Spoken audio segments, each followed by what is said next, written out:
I have Campbell Barrington from BYU. He's transferring to Baylor, an offensive lineman. And, man, does Baylor need help there because of where they are with the eligibility of others. Now, he was taking a final exam, and we're working on getting him on the show here. We don't have another guest for a little bit, so we'll be able to try to lock that in with Campbell Barrington, who has decided to transfer to Baylor. And Craig, just no matter what, let's just say his name was Fred Smith, obviously coming from Brigham Young, wherever he was from, the need that they have, anyone does, on the offensive line.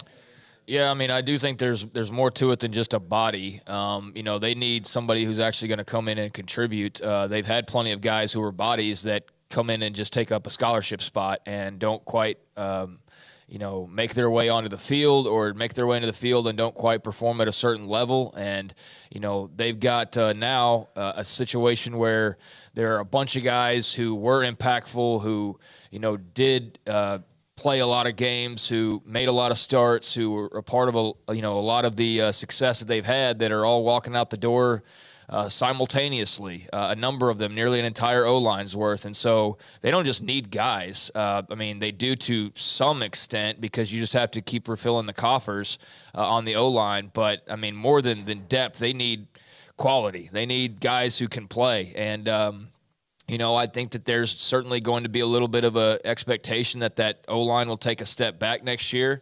It's going to be very much a work in progress, because while you do have some experience that will be coming back, guys like Gavin Byers, you just can't replace the others and the Connor Galvins who played for 4 years, or 5 years. That's something you just don't get overnight. So, good to get the depth and good to get the bodies, but got to get them to work, and got to get him playing at a high level, which I know Eric Mateos will do eventually down the line. But, to just simply get his pledge and know that he can come in and compete pretty much right away is a big feather in their cap. And quite frankly, they needed some positive news, because as of late, it hasn't been anything but just sort of disappointment after disappointment, whether it be the bowl announcement or prior to that, the way that they finished the season on a 3-game losing streak, to then getting a couple of decommits, even if they were expected or even wanted in some cases, to free up some needed space. This is good all the way around, and now just about getting them on campus and getting them to work. And, I'm sure Eric Mateos and Jeff Grimes will be able to do that at the high level that they've done so far, with everybody we've seen them get their hands on here in Waco. So Campbell Barrington, he's been taking a final exam, and now he has a presentation, so we need to get out of his way, but he's going to give us some time, and we appreciate the afternoon. And Craig was just summarizing the Baylor offensive line, the depth chart, and much more. And Campbell joins us on 365. Campbell, thanks for your time. What's it been like today? I know a lot of stress on you today, but what was more stressful, the transfer decision or your final exam? I'd definitely say the transfer, but, hopefully the exam went well as well. Campbell, you've played, against Baylor at BYU. You know Eric Mateos. You know Jeff Grimes. What about the Baylor situation made it the best for you and the easiest, smoothest transition? I think, having that relationship, knowing what I'm going to go into, definitely played a big role in my decision. But just to feel the family feel the way they're running things down there just seemed like it was the right fit for me. Campbell, can you explain to us what the transfer portal process is like? Sorry, what was that? Can you explain to us what the transfer portal process is like?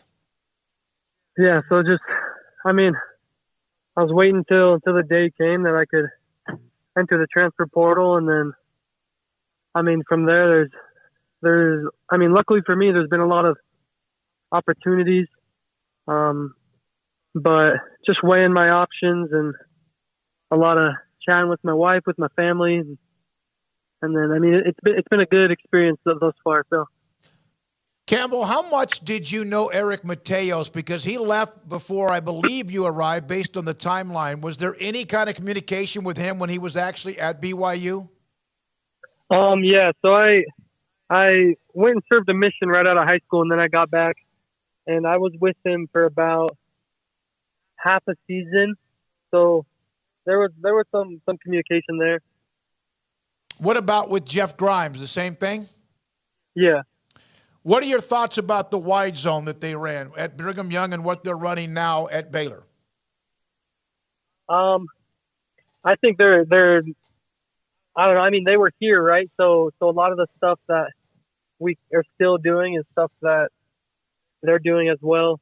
I'd say definitely this season we've kind of gone away a little bit from the wide zone and focused more on mid zone and that kind of stuff. But I'm excited to get back to it at the wide zone with them at Baylor.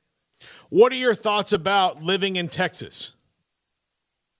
I mean, the only time I've ever been down there before this last weekend was when we played them last year. So it was cool. It's got a good hometown feel. Reminds me a lot of where I grew up. So it was good.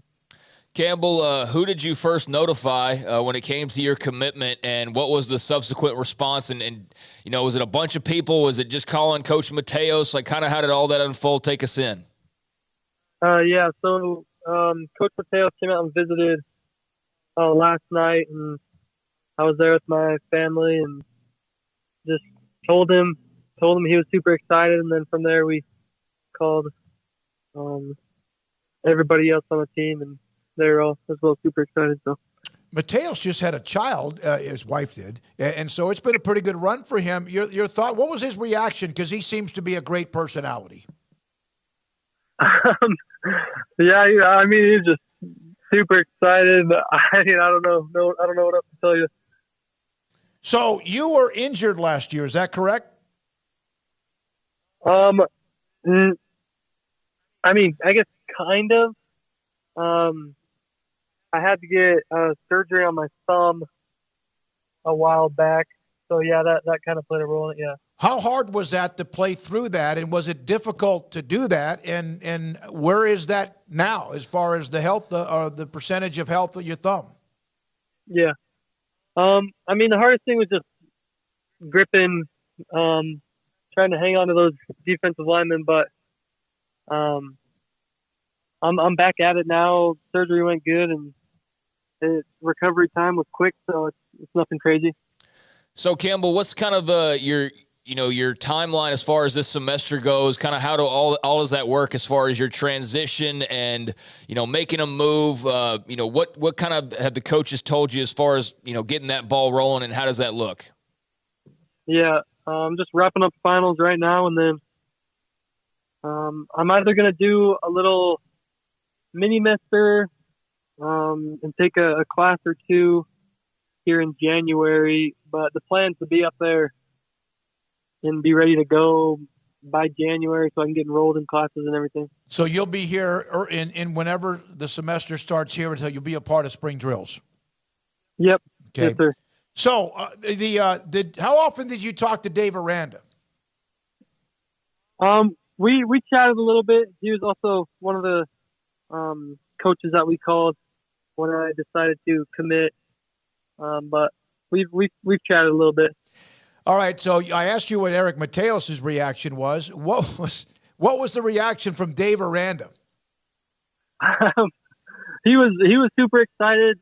I mean, from what I know about him, I mean, yeah, he shows emotion and he shares it with you, but he just really, I could tell he really just cares for us and really is going to put his best foot forward and try to help me through this whole process. So, Campbell, what's kind of the mess? I mean, you just mentioned, finishing up there in Provo and then making the move, but what was kind of the message during your recruitment from the coaches in terms of just the expectations and the importance of you and what you could help do for this team starting next season? I mean, one part, I'm definitely a older guy in college playing football still, and I mean, Baylor's losing all 5 of their starting O-linemen, so I think trying to come in, trying to build a relationship with my teammates. I mean, just along those lines, trying to help the guys around me, but also do my best and try to succeed. How much can you, now that you're a part of this class, now that you're a part of the transfer portal committee to Baylor, can you also then help recruit others? I don't know. That's a great question. I am not sure. Do you feel confident in your sales ability to do that if called upon?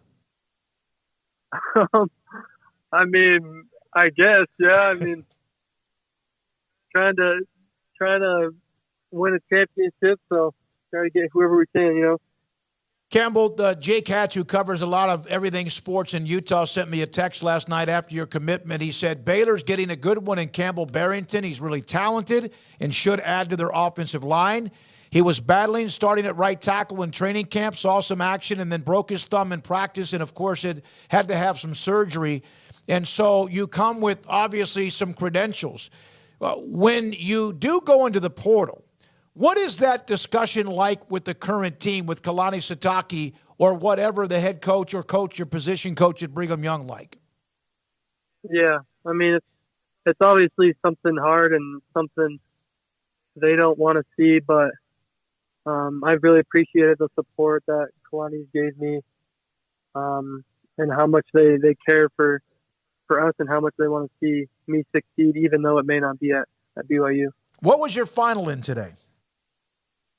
My final was in global supply chain management. That's relevant. Chain. That's relevant over the last year or two, huh? Lee, that's awesome. Yeah. And you said you had a presentation coming up here in just a few minutes. So what does that entail? That entails around the same thing. A lot of it's kind of like a situation where we're moving this company and we got to figure out all the logistics, all the sourcing, all those different aspects, and just give a presentation on why we did what we did. Is there any comparison to what you learned and what your final was in and being an offensive lineman, learning, the wide zone, but guys who pull or this and that, anything there at all? Any kind of relationship between the two? I don't know. I'm sure somebody could come up with some relationship. I don't know. That's a good question. All right, Campbell, congratulations. Thanks for your time. We appreciate it. Look forward to covering you when you get on campus this spring. And also, good luck with your presentation this afternoon. Appreciate it. Thank you. Campbell Barrington, a lineman from Brigham Young, part of the Baylor game this past year when Brigham